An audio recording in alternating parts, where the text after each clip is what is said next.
ഇറാനെതിരെ ഭീഷണിയുമായി ഇസ്രയേൽ പ്രധാനമന്ത്രി ബെഞ്ചമിൻ നെതന്യാഹു. പശ്ചിമേഷ്യയിലെ എല്ലാ പ്രശ്നങ്ങളും ആഴത്തിൽ അന്വേഷിച്ചാൽ പിന്നിൽ ഇറാന്റെ കരങ്ങൾ കാണാമെന്നാണ് American state secretary Marco Rubio ആരോപിച്ചത്.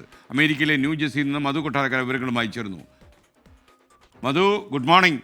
ഇന്ന് മധു ജനിച്ച ദിവസമാണെന്നൊക്കെ റോയിട്ടർ റിപ്പോർട്ട് ചെയ്യുന്നുണ്ടായിരുന്നു. Happy birthday. Thank you sir. 51 വയസ്സായി. 50? ബാക്കി 3 വയസ്സോടെ കൊണ്ട് കളഞ്ഞു. പറയൂ മധു. 51 ആയുള്ളല്ലേ? അത് കറക്റ്റ് ആയിരിക്കും.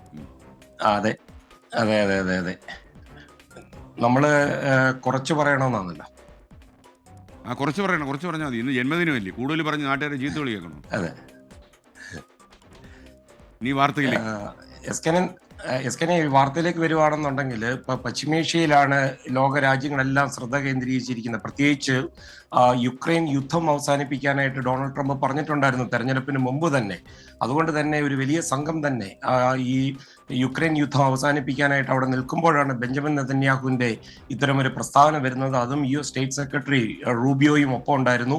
ഇറാനെതിരെ നിലപാട് കടുപ്പിക്കുകയാണ് ഇസ്രയേല്. തുടങ്ങിവെച്ച പണി പൂർത്തിയാക്കും എന്നാണ് ഇറാനെതിരെ ഭീഷണിയുമായിട്ട് ഇസ്രായേൽ പ്രധാനമന്ത്രി ബെഞ്ചമിൻ നെതന്യാഹു ഇന്ന് പരസ്യമായിട്ട് വന്നിരിക്കുന്നത്. കഴിഞ്ഞ 16 മാസത്തിനിടെ പശ്ചിമേഷ്യയിൽ ഇറാന്റെ പിൻബലം നൽകുന്ന ഈ ഭീകര അച്ചുതണ്ടിന് ഇസ്രായേൽ ശക്തമായി തിരിച്ചടി നൽകി കഴിഞ്ഞു എന്നാണ് നെതന്യാഹു പറയുന്നത്. ഇപ്പോൾ അധികാരമേറ്റ US പ്രസിഡന്റ് ഡൊണാൾഡ് ട്രംപിന്റെ പിന്തുണ തനിക്കുണ്ട്. ട്രംപിന്റെ ശക്തമായ നേതൃത്വത്തിൽ ആയിരിക്കും ആ ജോലി പൂർത്തീകരിക്കുവാൻ ഇസ്രായേലിന് കഴിയുന്നതെന്നും അത് പൂർത്തിയാക്കുമെന്നുള്ളതിൽ ഒരു സംശയവുമില്ലെന്നാണ് നെതന്യാഹു പറഞ്ഞത്. നേരത്തെ ഞാൻ സൂചിപ്പിച്ച പോലെ സെക്രട്ടറി മാർക്കോ റൂബിയോയും കൂടെ ചേർത്ത് വെച്ചാണ് നെതന്യാഹു ഇത് പറഞ്ഞതെന്ന് ഓർക്കണം. പശ്ചിമേഷ്യയിലെ എല്ലാ പ്രശ്നങ്ങളും ആഴത്തിൽ അന്വേഷിച്ചാൽ അതിന്റെ പിന്നിൽ ഇറാന്റെ കരങ്ങളൊക്കെ കാണാൻ സാധിക്കുമെന്നാണ് റൂബിയോയും പറഞ്ഞത്. ആണവശേഷിയുള്ള ഒരു ഇറാൻ ഒരിക്കലും ഈ ലോകത്തുണ്ടാകാൻ പാടില്ലെന്നും മാർക്കോ റൂബിയോ പറയുന്നു.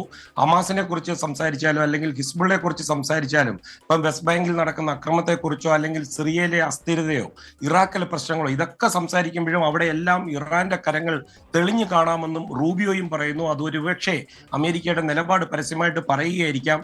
ഇറാന്റെ പ്രധാന ആണവ കേന്ദ്രങ്ങൾ ഈ വർഷം ഇസ്രായേൽ ആക്രമിക്കാൻ സാധ്യതയുണ്ടെന്ന് US രഹസ്യാന്വേഷണ ഏജൻസികൾ അടുത്തിടെ, അതായത് ബൈഡൻ ഭരണകൂടം അവസാനിക്കുന്ന സമയത്തും ട്രംപ് അധികാരത്തിൽ ഏൽക്കുന്ന സമയത്തും ഒക്കെ ട്രംപ് ഭരണകൂടത്തിന് മുന്നറിയിപ്പ് നൽകിയിട്ടുണ്ട്.